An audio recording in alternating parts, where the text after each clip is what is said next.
शिर्डीमध्ये दहीहंडीच्या दिवशी तरुणाची हत्या करण्यात आली आहे।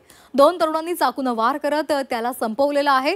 लाथाबुक्क्यांनी बेदम मारहाण करत या तरुणाची हत्या केली आहे। दोन्ही आरोपींना पोलिसांनी अटक केलेली आहे। साई कुमावत आणि शुभमन गायकवाडला अटक करण्यात आली आहे। सानुकुमार ठाकूर असं हत्या झालेल्या तरुणाचं नाव आहे।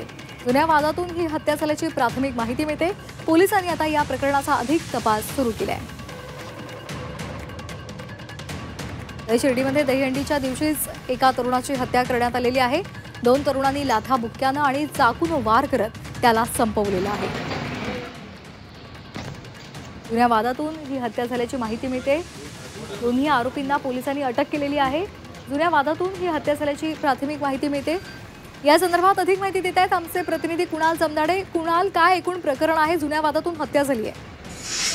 दहीहंडीच्या दिवशी शिर्डी शहरामध्ये एका गालबोट लागण्याची घटना घडली आहे। 2 तरुणांनी एकावर चाकूने वार करत त्याची हत्या केल्याची देखील घटना ही घडली आहे। मारहाणीत सानुकुमार ठाकूर या शिर्डीत राहणाऱ्या तरुणाचा मृत्यू झाला आहे। दहीहंडीची मिरवणूक पार पडली आणि त्यानंतर ही घटना घडली। तात्काळ पोलिसांनी घटनास्थळी जात सीसीटीव्हीच्या आधारे त्या दोन्ही आरोपींना ताब्यात घेतलं असून पुढील तपास सुरू आहे।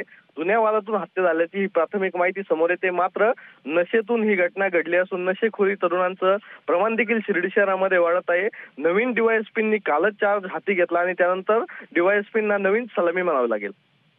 अगदी धन्यवाद दिलेल्या माहितीसाठी।